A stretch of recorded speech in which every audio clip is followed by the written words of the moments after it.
सत्रामध्ये दुसरा अध्याय आपण 53 श्लोक पूर्ण केलेत. आज शेवटचा सेक्शन घेणार आहोत. फार महत्वाचा सेक्शन आहे आणि फार महत्वाच्या गोष्टी याच्यात आपल्याला शिकायला मिळणार आहेत.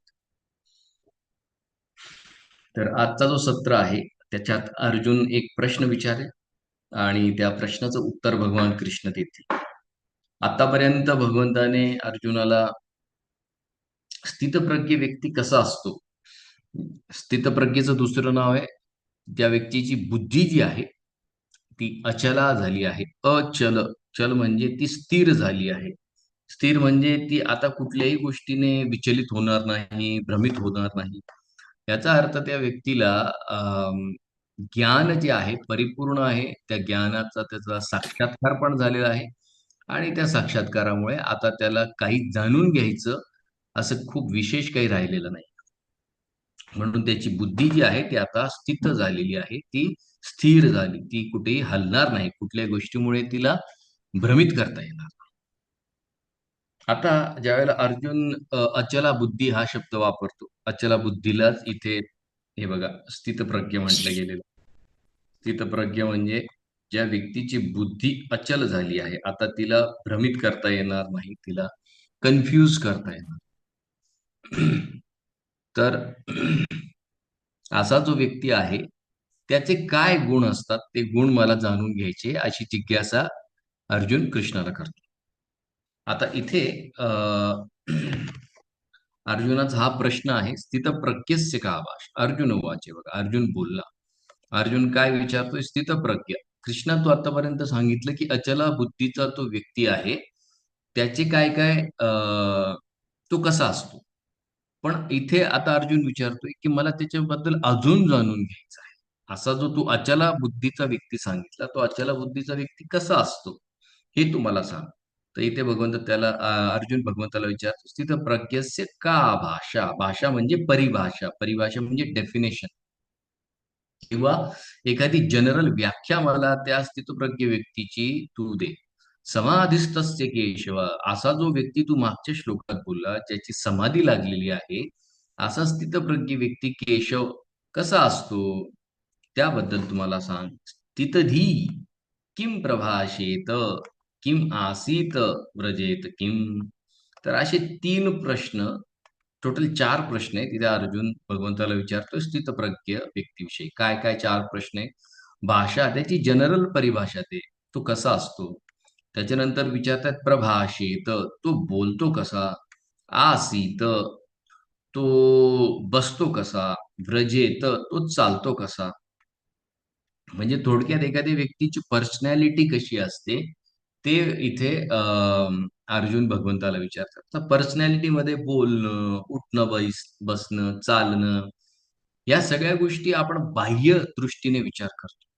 पण कुठलाही व्यक्ती हा खरा लीडर असेल किंवा एखादा व्यक्ती जर उच्च पदावर जाऊ इच्छित असेल, मग तो एखाद्या फॅमिलीत असेल, एखाद्या सोसायटीत असेल, एखाद्या कंपनीत असेल, एखाद्या ऑर्गनायझेशनमध्ये असेल, तर इथे हे बोलणं जसं प्रभाषेत भाषा बोलणं, आसीत आसीत म्हणजे बसणं, व्रजेत चालणं, मग ही त्याच्या पर्सनॅलिटीचा जो भाग आहे आपण बाह्य दृष्टीने बघतो. तो कपडे कसे घालतो, तो उठतो कसा, तो बसतो कसा. पण इथे जी परिभाषा आहे ती एकदम वेगळी.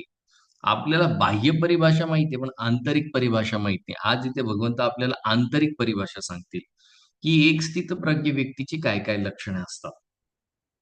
ठीक आहे, तर याच्यावर आज आपण जो आपल्याकडे वेळ आहे त्याच्यात चर्चा करूयात. फार महत्वाचा भाग आहे.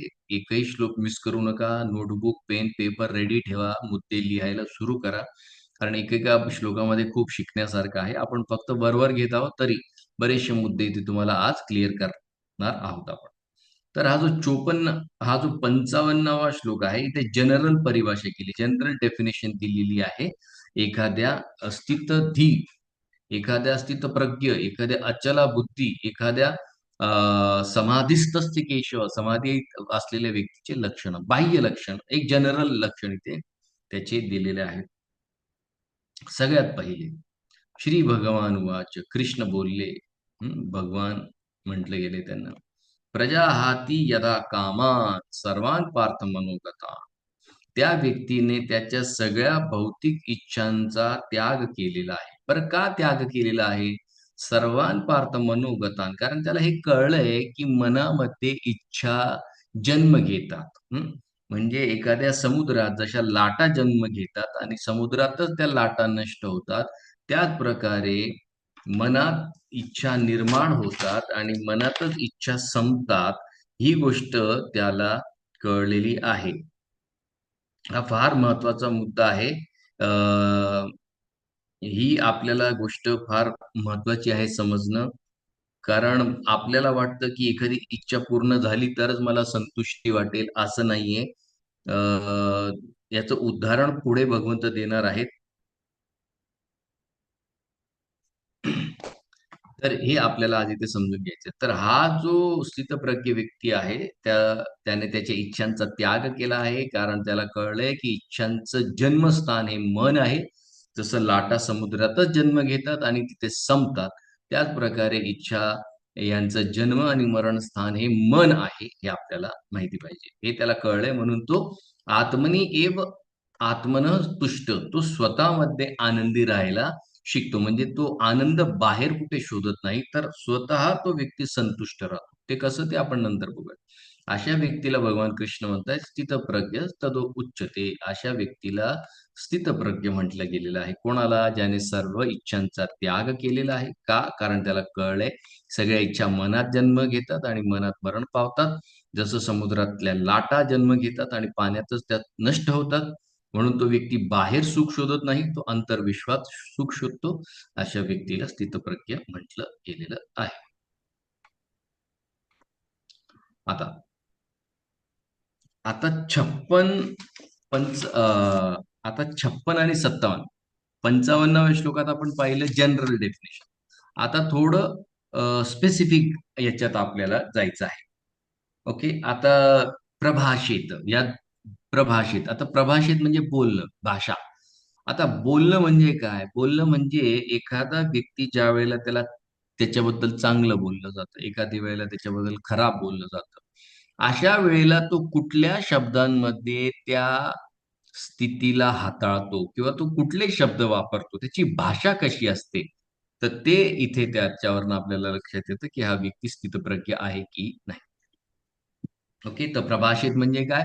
एखाद्या व्यक्तीची स्तुती झाली, एखाद्या व्यक्तीची निंदा झाली, एखाद्याबद्दल चांगलं बोललं गेलं, एखाद्याबद्दल वाईट बोललं गेलं, तर तो कुठल्या शब्दांमध्ये त्याला व्यक्त करतो की व्यक्त करत नाही, याला म्हणतात प्रभाषेत. तो काय भाषा वापरतो, जेव्हा त्याला सुख होतं, तेव्हा त्याला दुःख होतं, हे या श्लोकात इथे सांगितलेले. दुःखेषु अनुद्विग्न मन, सुखेषु विगतस्पृहा, वीतराग भय क्रोध, स्थित धीर मुनीर उच्यते.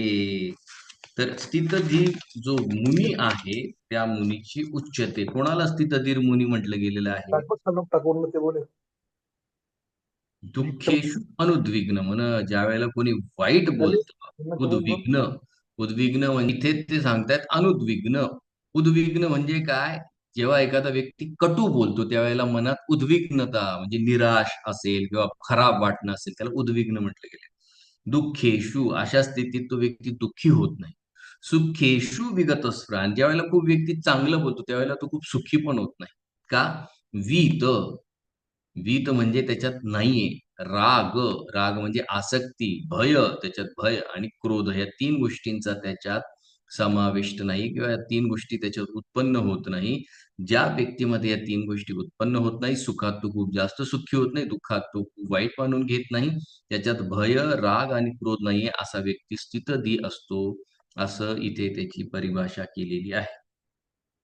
ओके. आणि तो हे कशाच्या आधारावर करू शकतो? आपण 11 ते 31 हा जो सेक्शन घेतलाय, शरीर आणि आत्मा, हे त्याला एकदम क्लिअर कळलेलं असतं. त्याच्यामुळे तो कुठल्याही गोष्टीचं दुःख करून घेत नाही. जसं उदाहरणाने समजा, एखादा व्यक्ती शरीराने स्थूल आहे, तर त्याला कोणी म्हटलं, "हे जाड्या", तर त्याला वाईट वाटतं. का? कारण त्याला वाटतं, की मला जाड म्हटलं गेलं. एखादं बारीक असेल, त्याला म्हटलं गेलं, "हे बारक्या", तर त्याला वाईट वाटतं. का? कारण त्याला वाटतं, की मी बारीक आहे. एखाद्याला केस नाही, त्याला म्हटलं टकल्या, तर त्याला वाईट वाटतं. कारण त्याला वाटतं मी शरीर आहे आणि मला केस नाही, म्हणून त्याला दुःख होतं. पण हा जो व्यक्ती आहे त्याला राग म्हणजे आसक्ती नाही, त्याला भय नाही, त्याला क्रोध नाही. कारण त्याला कळलंय, की मी शरीरच नाहीये आणि सगळ्या उपाधी या शरीराच्या आहेत. जाड, बारीक, आजारी, स्वस्थ, स्थूल, वयस्कर, युवा ह्या सगळ्या उपाधी शरीराच्या आहेत आणि त्याला हे लक्षात आलेलं, की मी शरीरच नाही. कोणी शरीराला कोणी काही बोललं तरी त्याला वाईट वाटत नाही. असा हा स्थितधी मुनी आहे. आता असा जो अ, अ, स्थितप्रज्ञ मुनी आहे, य सर्वत्र अनभिस्नेहस. त्याने आपल्या मनात इतरांबद्दल जी स्नेह भावना आहे, ती कमी केलेली आहे. तत्तत् प्राप्य शुभाशुभ. मग त्याच्या जीवनात शुभ हो किंवा अशुभ हो, मग त्याला फरक नाही पडत. न अभिनंदती न द्वेष्टी. शुभ आल्यावर तो अभिनंदन करत नाही आणि दुःख आल्यावर, अशुभ आल्यावर तो द्वेषही करत नाही. तस्य प्रज्ञा प्रतिष्ठितः. तर इथे त्या व्यक्तीने काय केलं? यह सर्वत्र अनअभिस्नेह. म्हणजे त्याने कोणाविषयी चांगली भावना पण नाही, कोणाविषयी कटू भावना पण नाही. जनरल भावना त्याने ठेवली, की बाबा प्रत्येक व्यक्ती इथे आपापल्या दूषित मनाबरोबर संघर्ष करत आहे. कोणाला चांगलं वाटतंय, कोणाला वाईट वाटतंय. तर सगळे सुखी आहेत, दुःखी आहेत. त्याच्यामुळे सुखाच्या भरात कोणी काहीतरी बोलतं, दुःखाच्या भरात कोणी काहीतरी बोलतं. म्हणून तो व्यक्ती त्याने जी स्नेहाची भावना आहे इतरांमधनं तिला काढून घेतलेलं आहे किंवा कमी केलेलं आहे आणि त्यामुळे काय होतं, शुभ आलं तरी त्याला वाईट वाटत नाही, अशुभ आलं तरी त्याला वाईट वाटत नाही. म्हणून त्याला म्हटलं गेलंय तस्य प्रज्ञा प्रतिष्ठित. जसं भागवताच्या 11व्या स्कंदात अवंती ब्राह्मणाची कथा आहे. हा अवंती ब्राह्मण इतका श्रीमंत असतो, पण भयंकर कंजूस. तर तो त्याच्या पत्नीला आणि मुलांनाही पैसे देत नाही. त्यांनाही गरिबीतच ठेवतो. पैसा भरपूर, पण वापरत कधीच नाही. आणि एक दिवस असा येतो, की त्याचे सगळे संबंधी त्याच्या विरुद्ध जातात, त्याचा पैसा काढून घेतात. काही नातेवाईक काढतात, काही गव्हर्नमेंट घेऊन जातं, काही चोर चोरतात, काही पती-पत्नी मुलं घेऊन जातात आणि याला रस्त्यावर फेकून देतात. रस्त्यावर आल्यावर याला इतकं वाईट वाटतं, इतकं. मग तो चिंतन करतो आणि ज्यावेळेला तो चिंतन करतो, त्यावेळेला लक्षात येतं, की अरे मी तर शरीरच नाही, मी तर आत्मा आहे. आणि त्यावेळेला त्याची जी स्नेहाची भावना इथे बघा, स्नेह. तर ही ती जी घरातल्या लोकांप्रतीची जी स्नेहाची भावना आहे, ती त्याची कमी होते आणि मग तो त्याचं चित्त भगवंतामध्ये लावतो. म्हणून इथे हा एक फार मोठा सिद्धांत आहे. जोपर्यंत आपली घरगुती आसक्ती तीव्र आहे, तोपर्यंत भगवंताचं चिंतन सहजासहजी होत नाही. हा सिद्धांत आहे. मग तुम्ही म्हणाल, "मग मना कधी लावायचंच नाही का देवामध्ये?" नाही. आता ज्यावेळेला स्थिती जशी आहे, त्या स्थितीत आपल्याला सराव करत राहायचा आहे, जेणेकरून ज्यावेळेला मोठी विपत्तीमय स्थिती येते, आपले लोकं दुरावतात, त्यावेळेला आपल्याला फोकस करणं भगवंतावर सोपं होतं. ठीक आहे.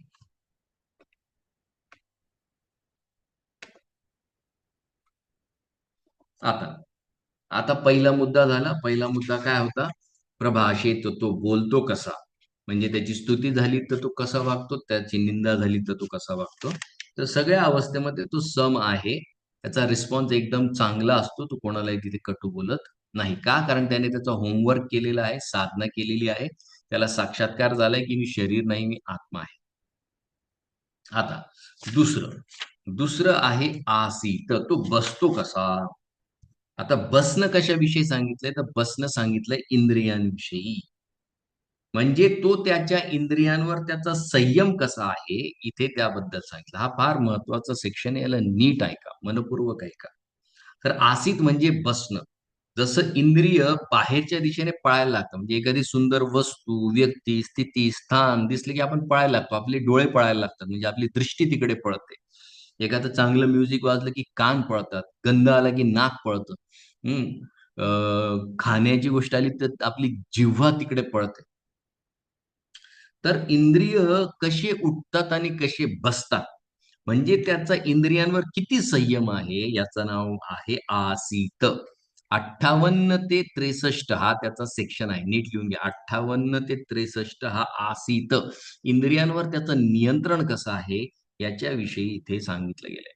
तर इथे एक उदाहरण दिलं गेलंय. त्याच्या माध्यमातून सांगण्यात आलंय, की कसं असतं इंद्रिय निग्रह. यदा संहरते चायं कूर्म.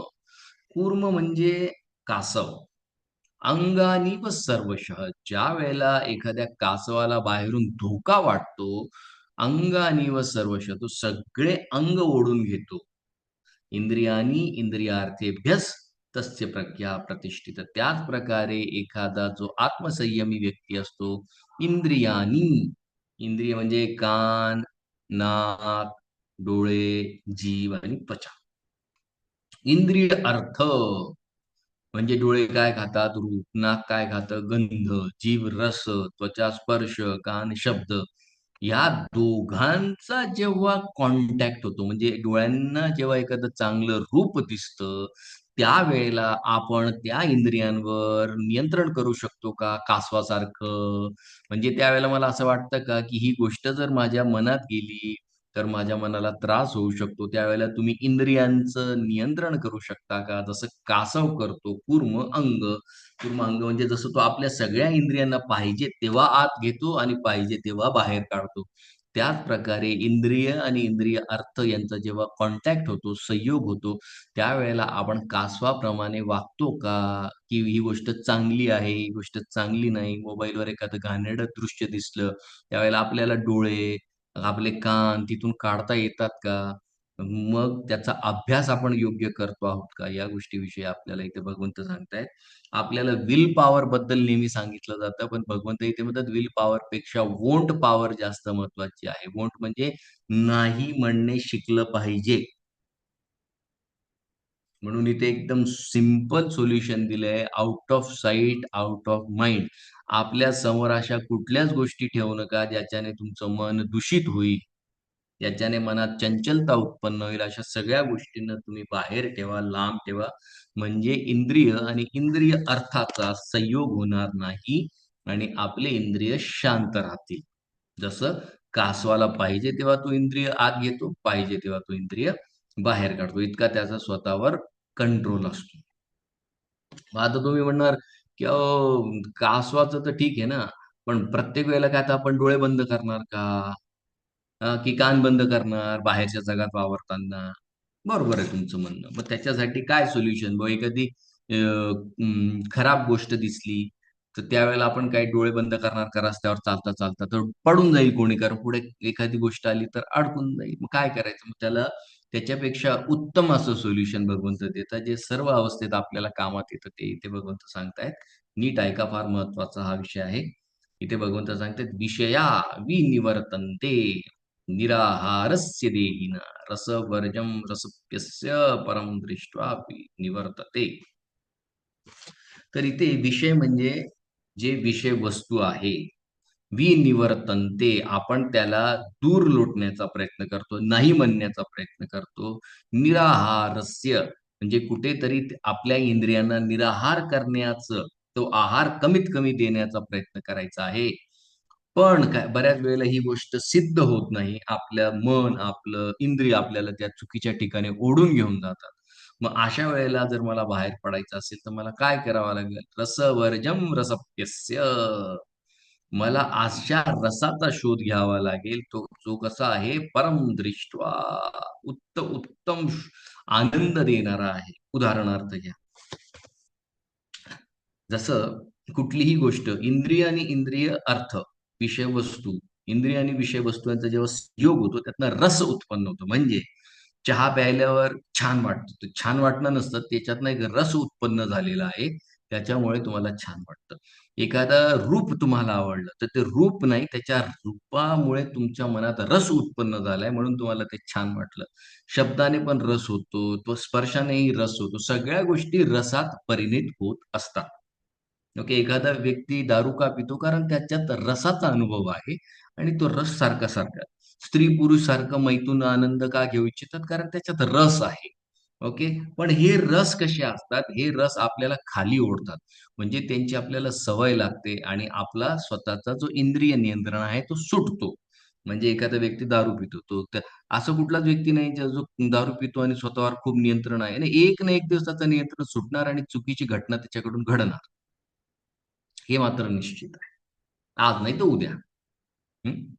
त्याच प्रकारे चुकीचा व्यवहार करणारा घरी वेगळं दाखवत असेल, बाहेर वेगळं दाखवत, खूप वेळ टिकत नाही. एक दिवस ते सगळं बाहेर येतं. मग अशातनं बाहेर पडायचं असेल तर काय करावं? परमदृष्ट्या अशा आनंदाचा शोध घ्या, ज्या आनंदाची अनुभूती केल्यानंतर दुसरे आनंद घेण्याची मला इच्छा होणार नाही. आलं लक्षात? याला म्हटलं गेलंय परम दृष्ट्वा.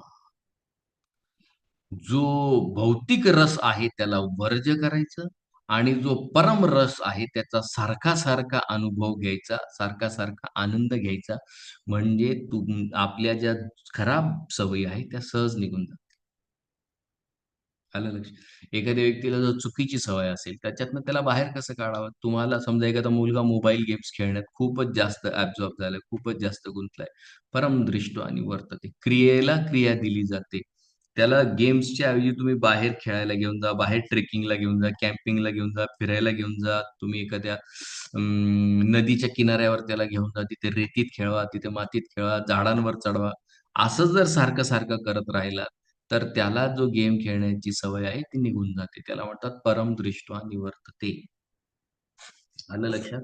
म्हणून डोळे बंद करायची गरज नाही. भगवंताच्या रूपाचं सारखा-सारखा जर आपण दर्शन घेतलं, आनंद घेतला, तर बाहेरचे रूप बघण्याची जी आपली लालसा आहे, ती निश्चित रूपाने कमी-कमी होऊन एक दिवस संपून जाईल.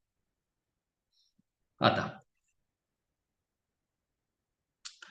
जर आता अर्जुन म्हणतो, की ठीक आहे, एखाद्याने जर उच्च रस प्राप्त करायची जी क्रिया आहे ती नाही केली. त्याने खालच्याच रसांचा अनुभव घ्यायचा जर तो सवय ठेवली.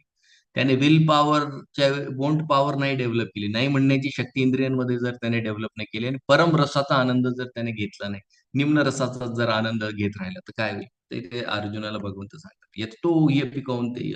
मग त्याने आपल्या जीवनात यततो, यततो म्हणजे यत्न म्हणजे प्रयत्न. ह्यपि कौंतेय पुरुषस्य विपश्चित. इंद्रियानी त्याचे जे इंद्रिय आहेत, प्रमाथीनी प्रमाथी म्हणजे काय? वेडा हत्ती जो असतो ना, पागल हत्ती. हे इंद्रिय एक दिवस त्या पागल हत्तीसारखे होतील आणि हरंती प्रसभम मन, त्याच्या मनाला इतकं हरण करतील, इतकं ओढून घेतील, इतकं ओढून नेतील, की त्याच्या हातून किती चुकीचे कामं होतील हे सुद्धा त्याला कळणार नाही. का? कारण इंद्रिय हे प्रमाती आहे, वेड्या हत्तीसारखे आहे. त्यांना अंकुश लावणं अत्यंत गरजेचं आहे. मला अजून आठवतं आमच्या इथे एक आर्मीतले ऑफिसर आहे त्यांनी हा प्रसंग सांगितला. त्यांचा एक खूप मित्र चांगला जवळचा ब्राह्मण घरातला, पण त्याला दारू प्यायची सवय लागली. आणि तो सारखा दारू पीत असे. खूप सवय वाढली, घरात खूप प्रॉब्लेम झाले. पण त्याची काही ती सवय सुटे नाही. त्याला ते वाटायचं की काही होत नाही, काय होत नाही. एक दिवस तो खूप दारू पिऊन आला आणि त्याची बहीण दिवाळीला घरी आली. आणि हा दारावर उभा आहे आणि बेल वाजवली. आता त्याला इतका पिऊन आला, त्याच्या लक्षातच राहिलं नाही की घरी बहीण आली. आणि तिने दार उघडला आणि त्याचा तोल गेला आणि तो बरोबर त्याच्या बहिणीच्या अंगावर पडला. आणि नेमकं त्याची बहीण 5 महिन्याची प्रेग्नंट होती. आणि तो इतका जोरात तिच्या अंगावर पडला, की ते बाळ तिच्या पोटातच मेलं. इंद्रियानी प्रमाथीनी हरंती प्रसभम मन. इंद्रिय इतके भयंकर आहे, जर त्यांना अंकुश लावलं नाही, तर ते तुमचं मन काय, तुमचं आयुष्य ओढून घेऊन जातील. तुमच्या लक्षातही येणार नाही. म्हणून इथे भगवंत सांगतायत, इंद्रिय निग्रह अत्यंत, अत्यंत गरजेचा आहे. सुखी जीवनासाठी त्याच्यापेक्षा काहीच मोठी गुरुकिल्ली नाही. मग अर्जुन विचारतो, की "अरे ठीक आहे, इंद्रिय तर खूप प्रबळ आहेत, इंद्रिय तर खूप शक्तिशाली. मग कसं त्यांच्यावर नियंत्रण कसं करायचं?" "तानि सर्वाणि संयम्य." सर्व इंद्रियांना काय करायचं? युक्त आसीत मत्पर. इथे धडधडीत पहिल्या वेळेला गीतेत दुसऱ्या अध्यायातच भगवंत अर्जुनाला सांगतायत, "सगळे इंद्रिय तुला माझ्या सेवेतच लावावं लागेल." तुम्ही म्हणा, "कुठे लिहिलंय?" हे बघा इथे. तुम्हाला वर्ड टू वर्ड ट्रान्सलेशन दाखवतो. हे बघा, मत्परः इथे कृष्ण म्हणतायत, सगळे इंद्रिय तुला माझ्या सेवेतच लावावे लागतील. बिना कृष्ण सेवेत इंद्रिय लावल्याने इंद्रिय संयम होणार नाही.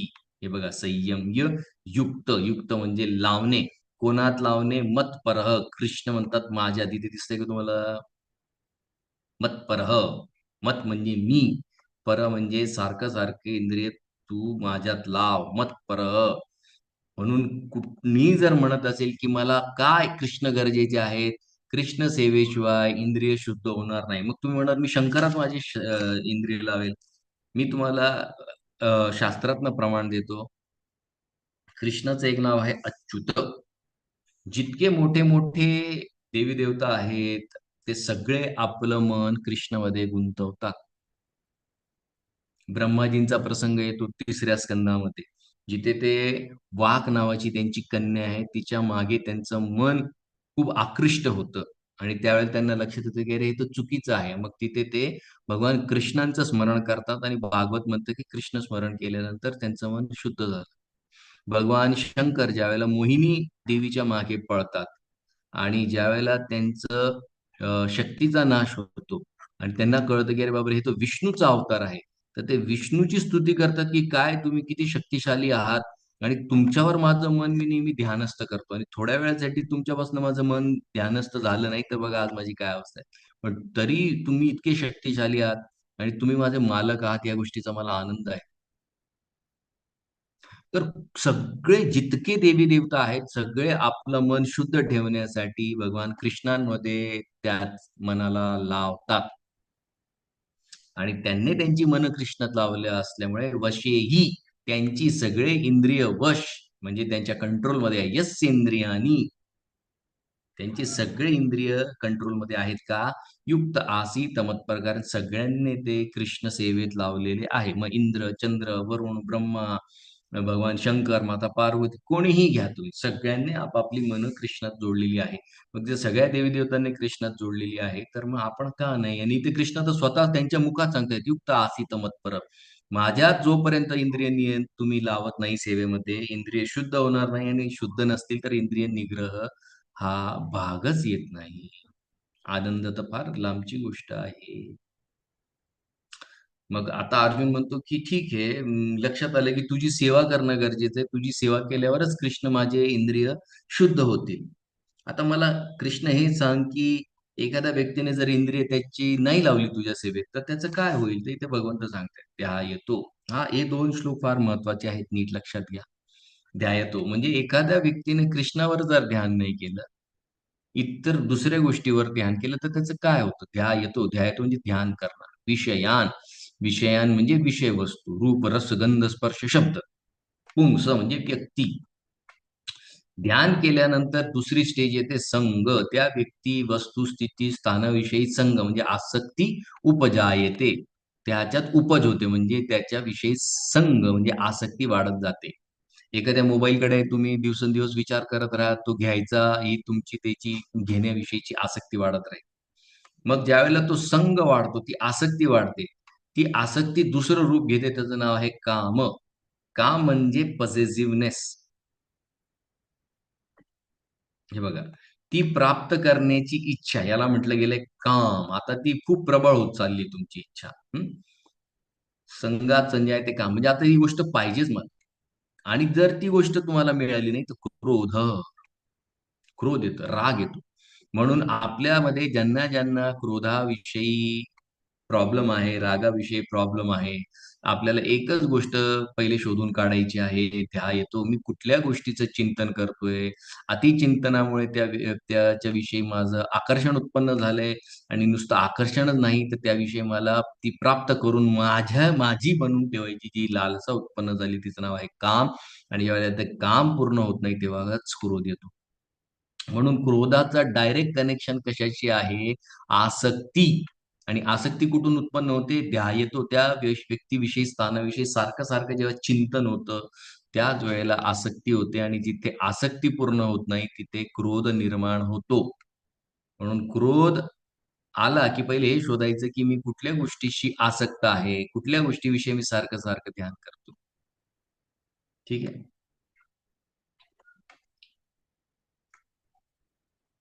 बरं क्रोध ज्यावेळेला येतो त्यावेळेला काय होतं, तो क्रोध इतका वाढतो, की क्रोधात भवती संमोह. संमोह म्हणजे काय?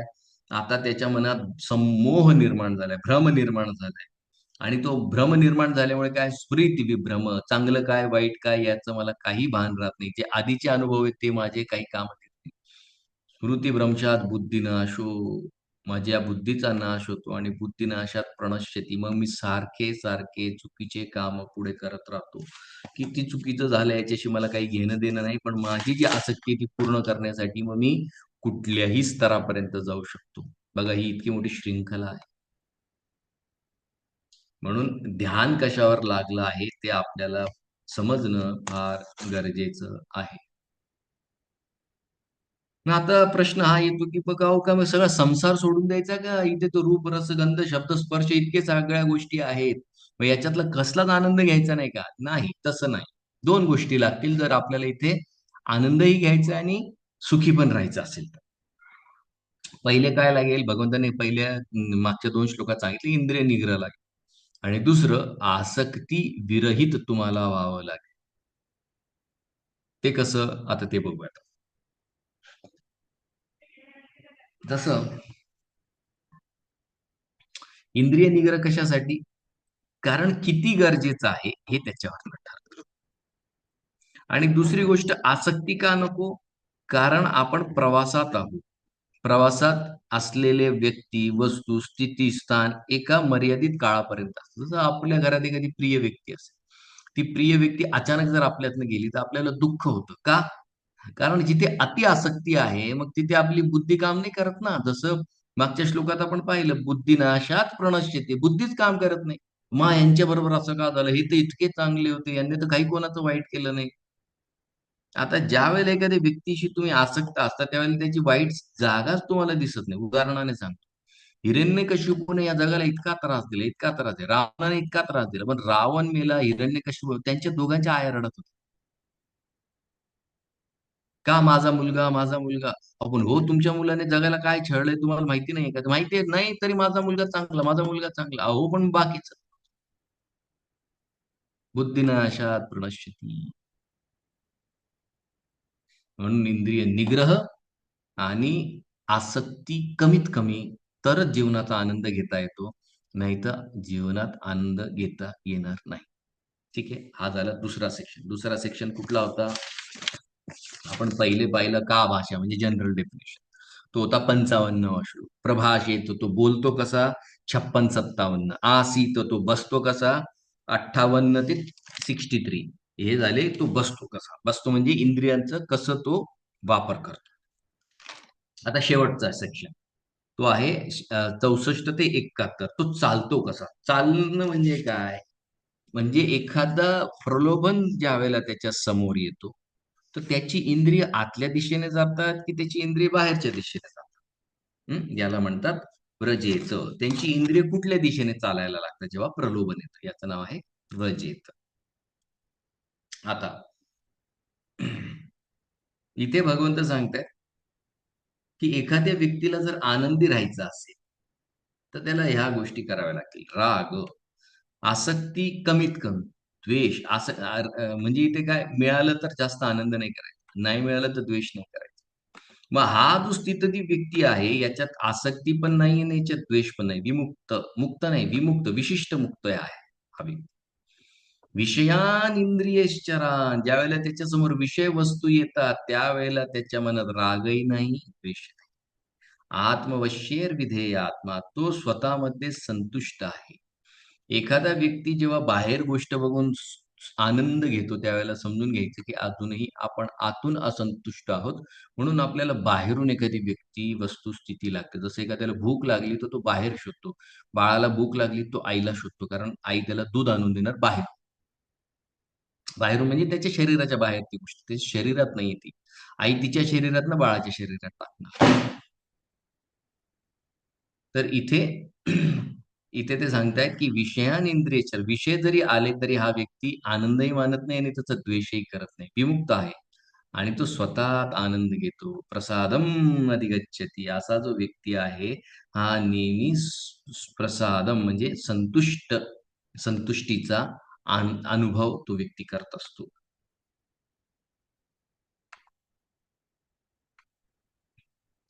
आणि ज्यावेळेला त्याला असा प्रसाद म्हणजे भगवंताची कृपा प्राप्त होते, ज्यावेळेला तो कृपा म्हणजे काय? तो मनाने एकदम शांत आहे.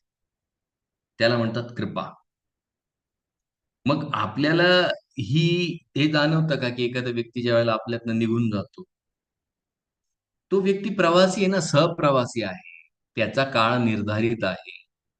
मग आपण म्हणतो की अहो तो का नाही गेला, त्याने ते इतकं वाईट केलं, यांनी ते इतकं वाईट केलं, हे पुढारी ते इतकं वाईट करतात, ते जात नाही. काही काळजी करायची नाही. प्रत्येकाचा वेळ आला की प्रत्येक व्यक्ती जातो.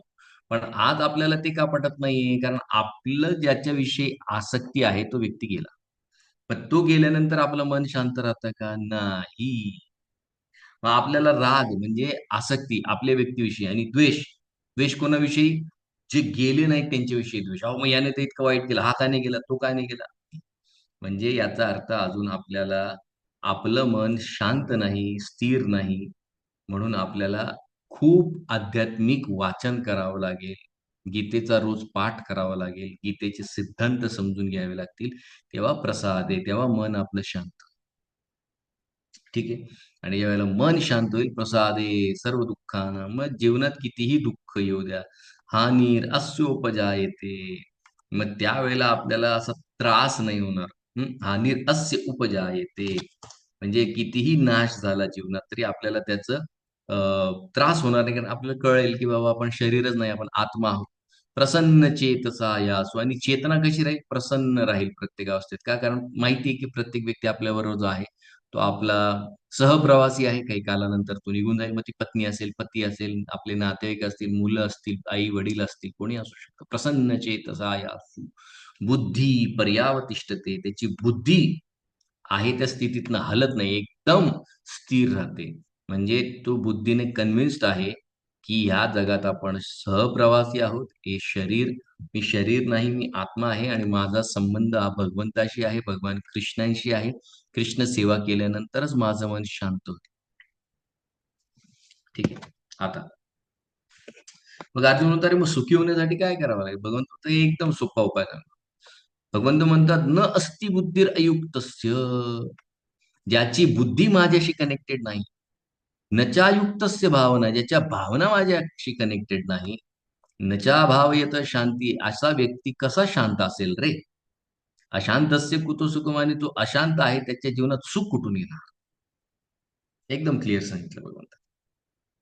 म्हणून आपल्याला युक्त व्हायचंय. युक्त म्हणजे कनेक्ट व्हायचंय. कोणाशी? कृष्णाशी. त्यावेळेला 2 गोष्टी कनेक्ट करायच्या. आपली बुद्धी आणि आपल्या भावना. त्यावेळेला मनात शांती होईल आणि जिथे शांती आहे तिथे सुख आहे. अन्यथा तिथे सुख होऊ शकत नाही.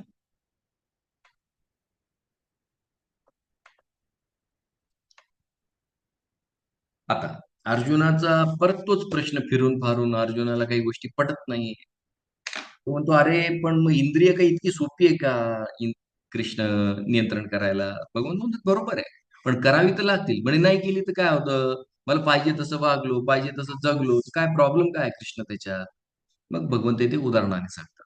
"इंद्रियाणां विचरतान् यन्मनो अनुविधीयते तदस्य हरति प्रज्ञां वायुर्नावमिवाम्भसि."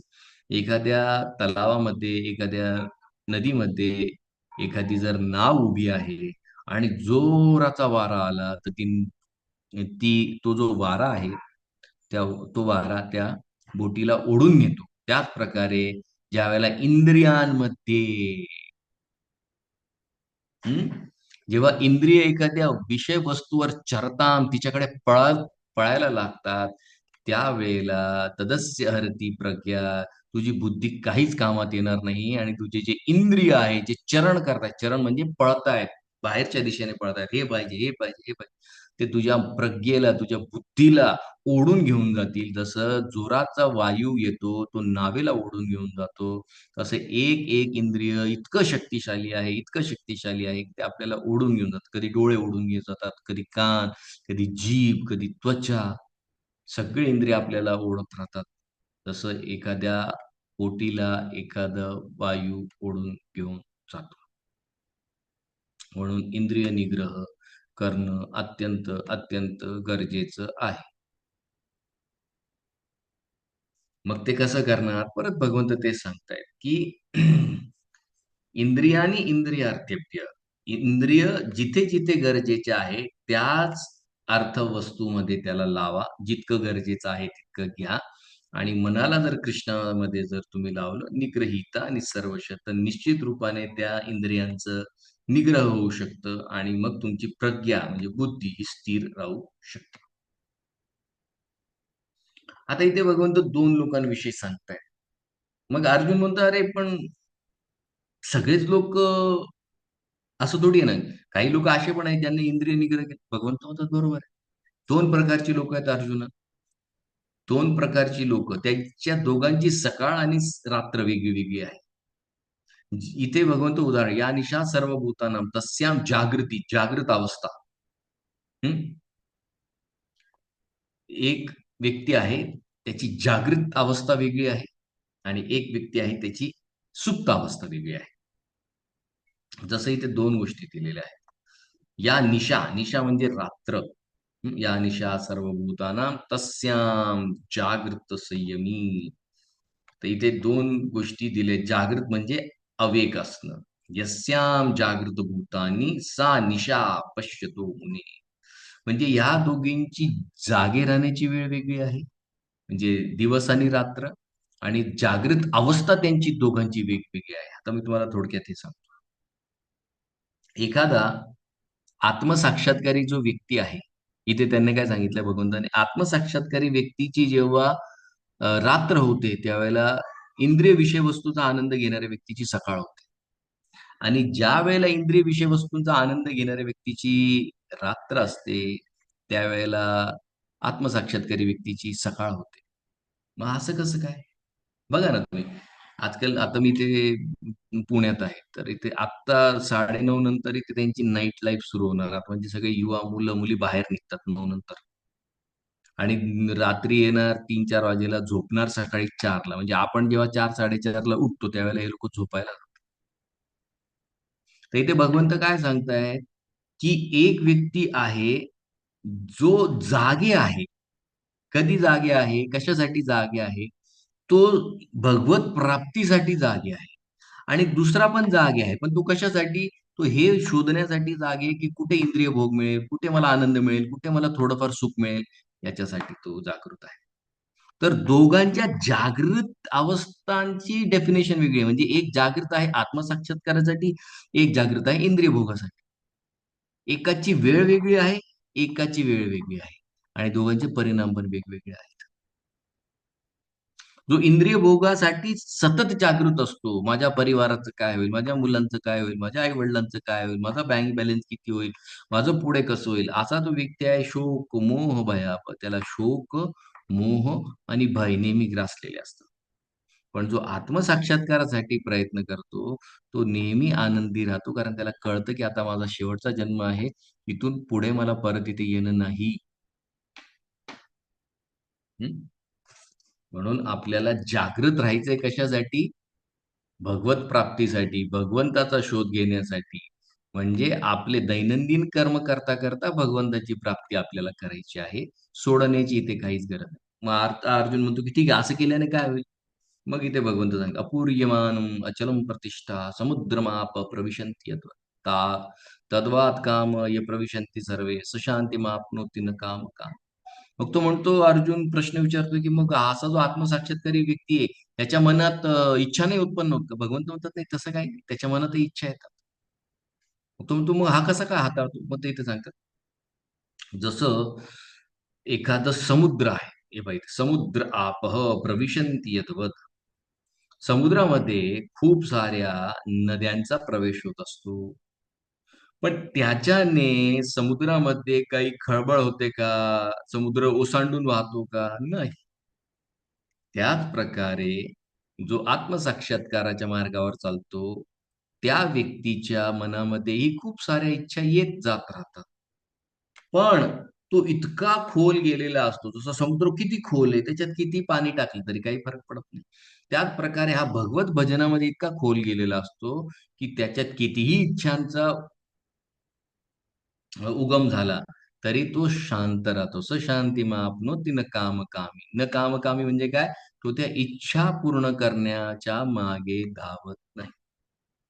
तर सगळ्यात महत्त्वाचा मुद्दा काय आहे, की तुम्ही म्हणणार, की "अरे, अ, तुम्ही बरेच लोकं म्हणतात, "तुम्ही सत्संगाला जातो, तुम्हाला राग कसा येतो?" राग येत जात राहणारी गोष्ट आहे. त्या रागाला तुम्ही पूर्ण करण्यासाठी धावतात का, हा विषयाचा मुद्दा आहे. म्हणून इथे काय म्हटलंय, न काम काम. त्याच्या मनात इच्छा येत नाही अशातला भाग नाही, पण तो त्या इच्छापूर्तीसाठी पळापळ करत नाही. जसे आपल्या खिडकीमध्ये घराच्या एखादा पक्षी आला. पक्षी आल्यावर आपण त्याला तिथे बसतो, बसू देतो, दाना पाणी देतो. आपण गडबड काय करतो, 1 दिवस देतो, 2 दिवस देतो. पण तो पक्षी काय करतो, तिथेच घरटं बांधतो. मग तिथे घरटं बांधतो, त्याची पिल्ली होतात, त्याचे अंडे, सगळ्या गोष्टींचा कार्यक्रम पुढे वाढत जातो.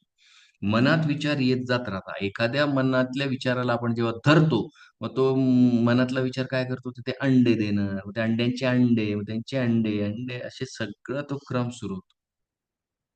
म्हणून जो साधक आहे, तो इच्छापूर्तीच्या मागे धावत नाही. कारण स्टार्टिंगलाच आपण क्लिअर केलंय, की इच्छा मनात जन्म घेतात आणि इच्छा मनातच मरतात. जसं समुद्राची लाट समुद्रातच येते आणि समुद्रातच समाप्त होते.